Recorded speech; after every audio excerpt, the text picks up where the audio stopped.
Google says this folding phone is dust resistant, so why does its hinge sound like this? This is the Pixel 11 Pro Fold. It carries an IP68 rating, the same dust and liquid resistance rating found on conventional flagship phones that don't have a giant moving hinge down the middle. We filled that hinge with fluorescent dust, folded it repeatedly, and then heard this crackling sound. When we opened the phone, we found one part almost completely caked in powder, but another part was unexpectedly clean. So did Google's dust protection work, or didn't it? To answer that, we're tearing the Pixel 11 Pro Fold down to its gearless hinge. With the help of our Lumifield CT scanner, I can get a preview of what I'm gonna find inside. The layout is pretty typical for a foldable. Batteries on each half, cameras, a wireless charging coil surrounded by magnets, and the hinge running down the center of the phone. What really catches my eye are the PCBs. Both of them run the length of the phone through a thin sliver of PCB in the middle. Other phones usually use an interconnect cable to avoid that kind of delicate structure. The Pixel 11 Pro Fold is rated IP68. The 6 means it has the highest level of protection against dust ingress. This sounds impressive because I just took apart the Samsung Z Fold 8, which is rated IP48, and its hinge got painfully crunchy. This phone is supposed to be better at handling pocket sand, so I'm gonna make it prove it. Into the bag goes the Pixel Fold, along with some UV reactive powder. To be clear, this is not an official IP certification test. Our powder is extremely fine, and that makes this an intentionally aggressive challenge. But the particles aren't completely unrealistic. Under a microscope, the powder contains clumps around 0.04mm across, plus even finer material around it. Ordinary dirt and sand shows a similar range of sizes. This beach sand looks much larger and more jagged, but even its smallest obvious grains measure under 0.16mm, and finer fragments are scattered throughout, while dirt particles measure in at roughly the same size as our UV powder.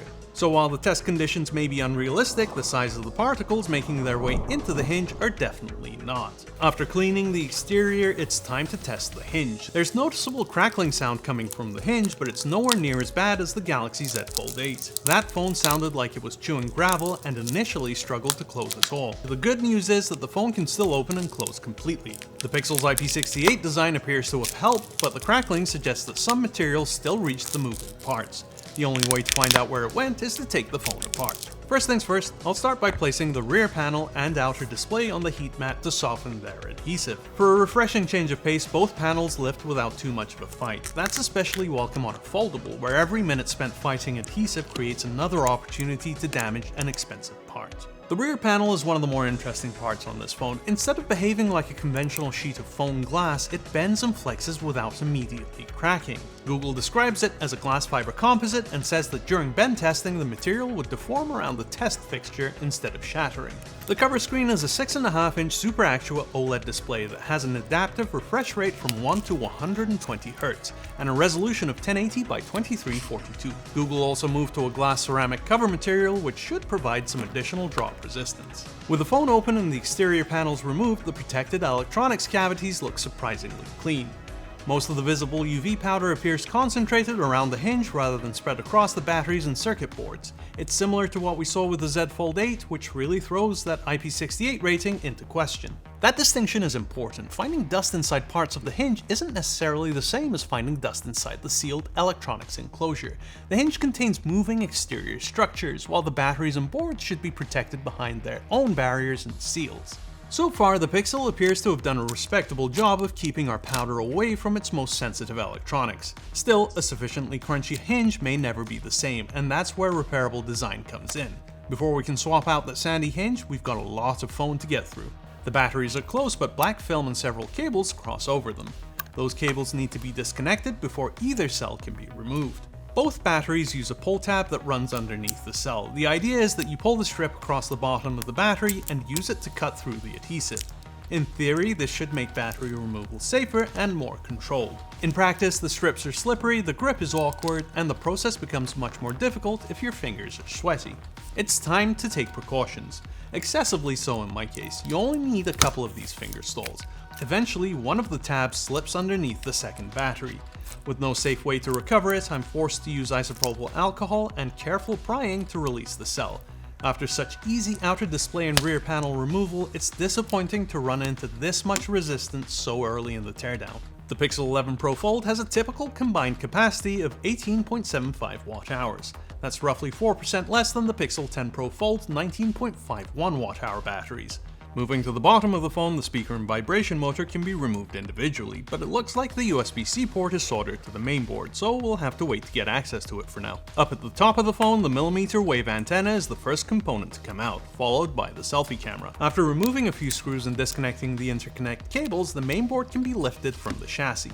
The rear camera assembly comes out with the board, but it separates easily through several press connectors. The primary camera is a 48 megapixel wide-angle unit. It's joined by a 10.5 megapixel autofocus ultra-wide camera with macro focus, and a stabilized 10.8 megapixel telephoto camera with 5x optical zoom. At the center of the mainboard is Google's Tensor G6 system-on-chip, layered under 16GB of LPDDR5X. The other component Pixel enthusiasts will be especially interested in is the cellular modem. The Pixel 11 Pro Fold instead switches to MediaTek's M90 modem platform. A modem may not generate the same excitement as a new processor or camera, but it can have a major effect on battery life, signal quality, and temperature during everyday use. Unfortunately, the USB-C port is attached directly to the larger mainboard. That's a disappointing design choice because charging ports are mechanical wear components that are rated for a certain number of mating cycles before they fail. They also collect debris and can be damaged by sideways pressure on a connected cable. The opposite half of the phone contains the SIM card reader, the second selfie camera, an additional speaker assembly, and a couple more daughter boards. Splitting components between two sides is normal in a foldable, but it means the two halves of the phone need to communicate with each other over several interconnect cables routed through the hinge. Now I can move on to the giant folding display. The first step is removing the perimeter bezel. Bezels on folding phones are usually glued in, and just like we saw with the Z Fold 8, the process of removing it is extremely destructive. The plastic is soft, easily damaged, and prone to chipping or cracking as it's lifted away from the display. The Pixel 11 Pro Fold's bezel, on the other hand, is refreshingly cooperative, much like the Pixel 9 Pro Fold I tore down a couple of years ago. Instead of breaking into pieces, it peels away in one continuous section. The folding display itself is glued into the chassis, but the adhesive isn't excessively strong. With a little heat and careful lifting, the display releases without much resistance. That doesn't make replacing a folding OLED easy, but it could make replacing one less risky than it is on many competing foldables. Google says the screen uses thicker ultra-thin glass underneath the flexible display.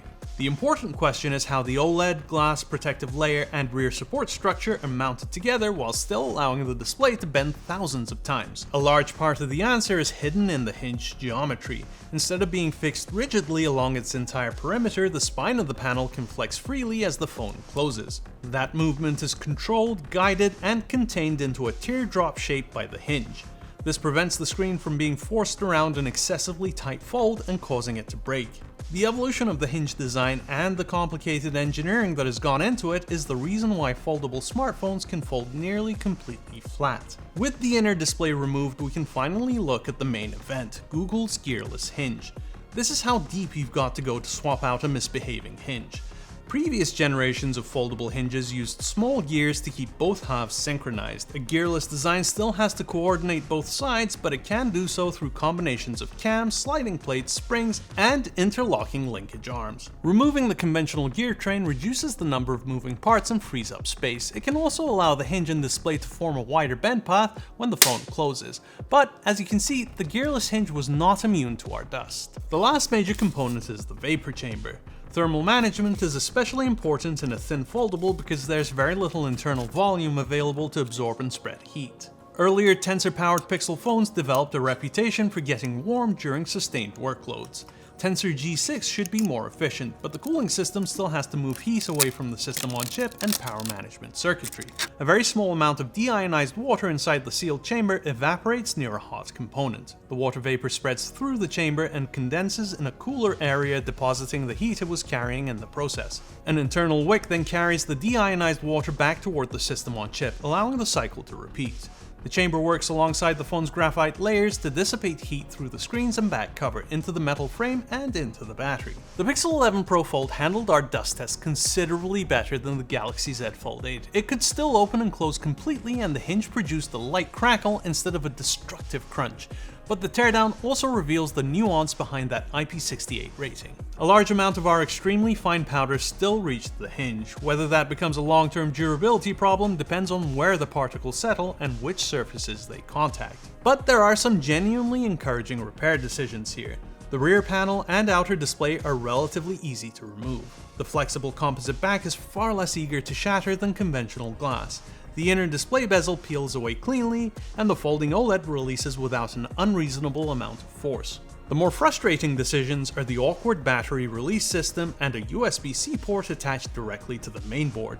Mechanically, the gearless hinge is easily the most interesting part of the phone. It uses fewer conventional moving parts while creating the wider bend path needed to protect the folding display. All things considered, we're giving the Pixel 11 Pro Fold a provisional 4 out of 10 on our repairability scale. Any guesses as to what we're going to put in our dust bag next?